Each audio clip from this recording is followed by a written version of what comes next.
tell you a little story that talks about where we are today. We are in the middle of the third rebellion.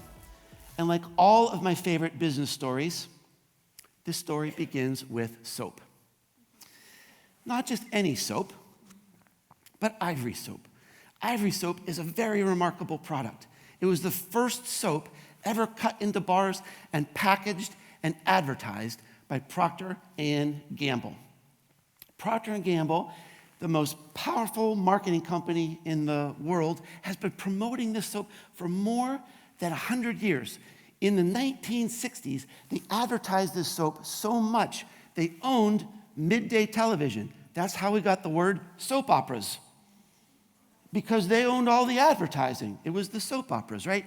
In the 1960s, Ivory soap had 50% market share. Today, it's less than 3%. And I was puzzling over this. I was reading all these articles, how all these major brands like Crest and Pampers and Tide, they're all losing share so fast. And I'm thinking, what's going on? We're not outsourcing soap. It's not being replaced by artificial intelligence or solar power. We still need soap. This was the only soap my mother ever used on my precious little bum at bath time. What is happening to my Ivory soap? Then I went over to some young friends' house for dinner one day. And I went into their bathroom and I saw the answer. They had bars of soap there from the Knoxville Soap Company. I live in Knoxville, Tennessee. And this was cucumber and grit soap. Now, grit is not like, rocks. In the southern United States, this is a tasty treat, grits, right? Cucumber and grit soap. This is like delicious sounding soap. And I just looked at this soap, and I called my young hostess into the bathroom. She thought that was odd, but she knew it was me. So I said, I just want to ask you, why did you buy this soap? Procter & Gamble has been advertising to you for your whole life. Why do you love this brand? She said, I don't know if I love this brand, but I love the hands that made it. And that's where we are today.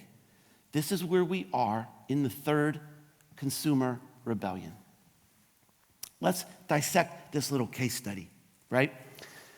So, in this study, this little story, she formed an emotional connection to the people, not the product. She went on to tell me how awesome this family was who made this soap.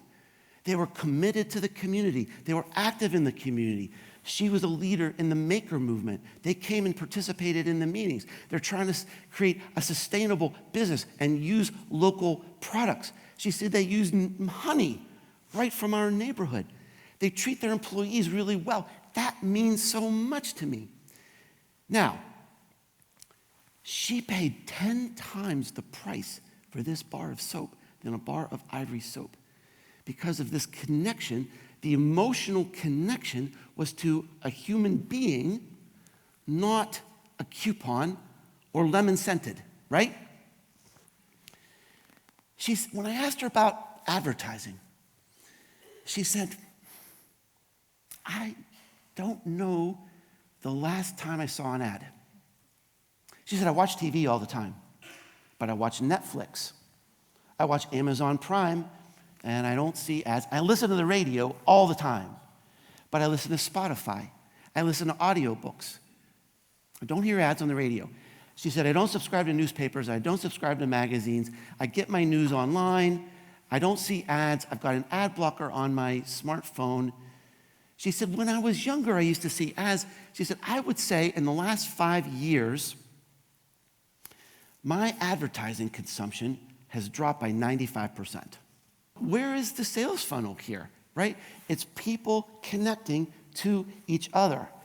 It's people talking to each other. And this is the most important moment, the most important phrase I want to talk about today is today, the customer is the marketer.